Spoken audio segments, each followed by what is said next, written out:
Hello and welcome. In this lecture, we'll be covering the basics of ethics and of law. This is an introductory reading on the idea of ethics, and we will not be digging into specific ethical theories here, just addressing what ethics are, what they do, how they relate to law, and so on. Now, ethics is a field of inquiry that concerns itself with values and judgments, especially in the relation of individuals to others. So this is the practice side of our structura.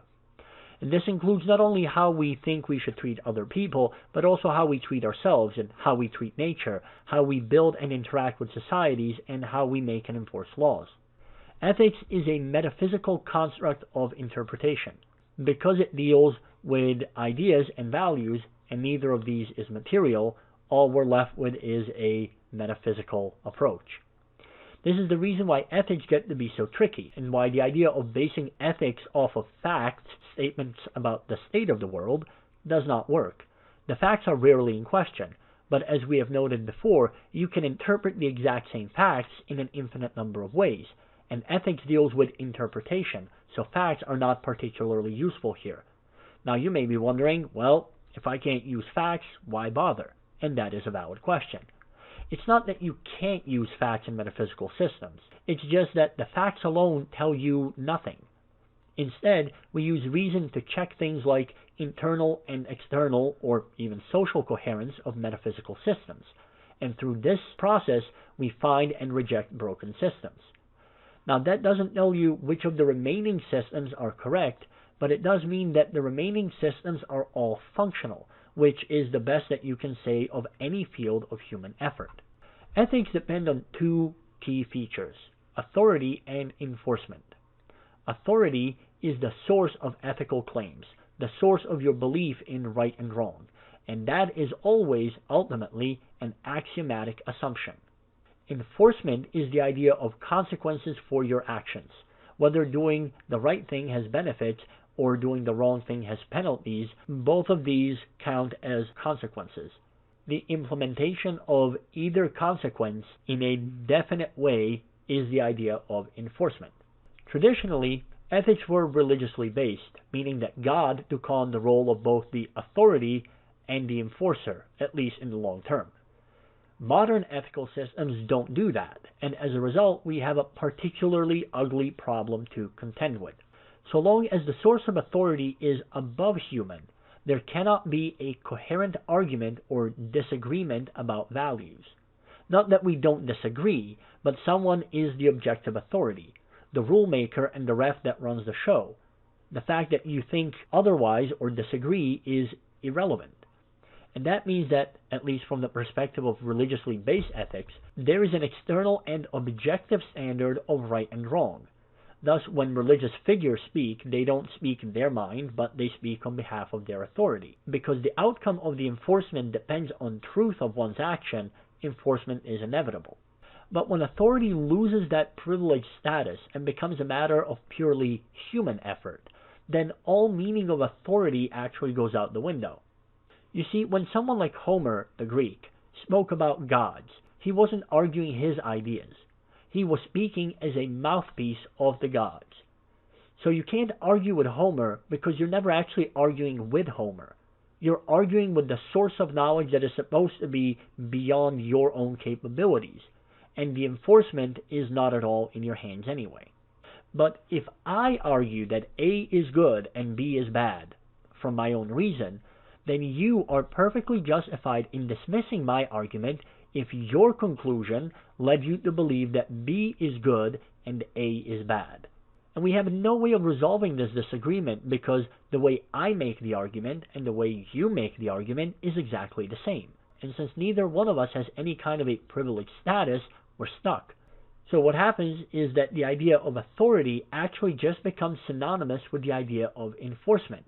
So the person who is right is whoever can force their values onto the other, and whoever can force their obedience. Now you may have noticed that suddenly right and wrong became subjective and dependent on who has a bigger stick. Because enforcement depends on getting caught, the truth of your actions is irrelevant. Only perception matters. And this is why the guilty can get away and the innocent can be wrongly punished. If you think back to the argument made in Plato's Republic, this is the argument regarding the most just and unjust man. Now, of course, this isn't to say that religious ethics are all sunshine and roses and that secular ethics are incoherent. Just that the idea of objective standards in ethics is actually completely unlike what you're expecting it to be. Alright, so let's get to the idea of ethics and law. Ethics are the worked out moral code and arranged hierarchy of values and all that entails.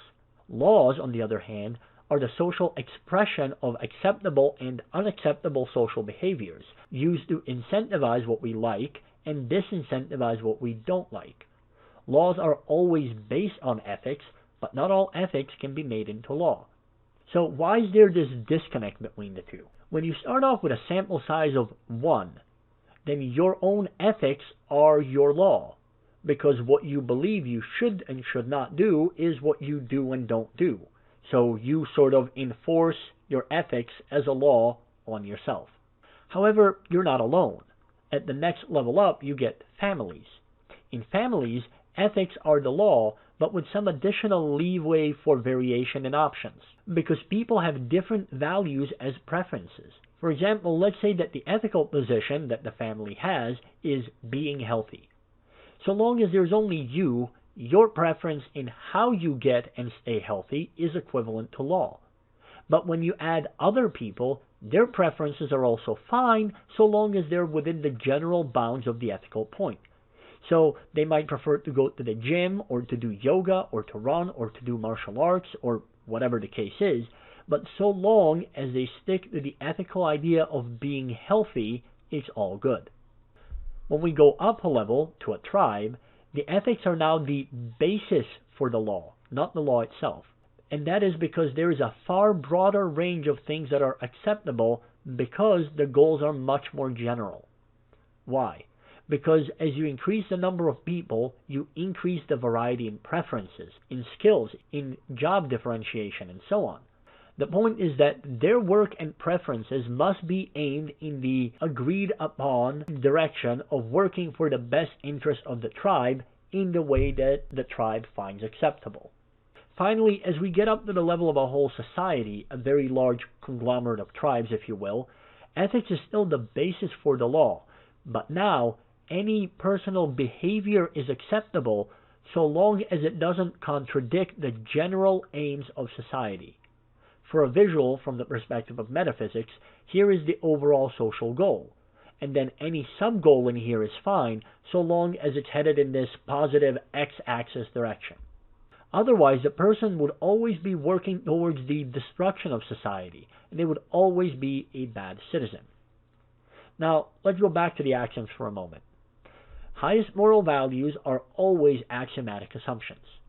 Values like fairness of law, value of human life, security, safety, protection, autonomy, no murder, no rape, no cheating, no theft. All of those ideas are axiomatic assumptions of values. There is no objective external reason for these values. Well, there is if you're religious.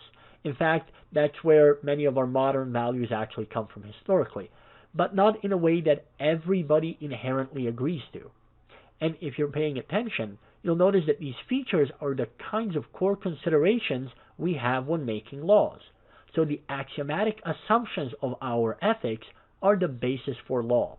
Well, what can we say about systems in terms of whether they're good or bad systems? Quite a lot, in fact. There is objective judgment possible, but only about the system itself, not about its contents.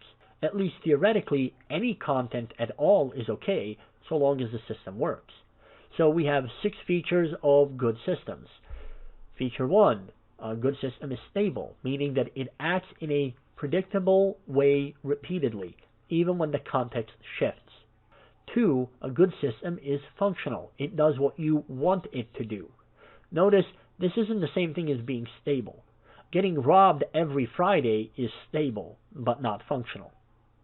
3, a good system is contextual. It is designed so as to constantly pay attention to the specifics of its circumstances. 4, a good system is dynamic. It is capable of adapting to different circumstances because circumstances will always change. To note the difference in context is one thing. To act on those differences is a different thing. So, 2 rules. Point 5. A good system is abstract. It is conceived in a way that goes beyond just this context or that one. Since context changes, you don't want to be tied down to any overly specific system, which may become irrelevant. For example, if your system was somehow based on horses and camels as transportation instead of the idea of transportation in general, then modernity has made you irrelevant. And finally, point 6, a good system is relevant. And what we mean here is that that system should be focused on the idea of nature and human nature so that it works across all contexts and all developments. The way we judge these systems is the way that we judge all metaphysical systems: internal, external, and social coherence. Bad systems are then, by definition, systems based on badly arranged metaphysical bases. We don't care whether your system is all about puppies being cute. If you set it up badly, the system will fail, and no amount of emotional appeal to puppy cuteness will help it. Similarly, good systems are good because their metaphysical basis is solid. We don't care whether your system is about Nazis being a good thing. If it's well set up, it has the ability to last, and no amount of emotional outrage will harm logic. Now, obviously, don't be a Nazi, that's a given, but we don't actually care about content, we care about structure. So, let's get back to law. Why can't we make all ethics into law? Why can't all laws be as strict as ethics? Because a lot of ethics depend on intent. Laws can only judge that which they can see, and we can't see intent.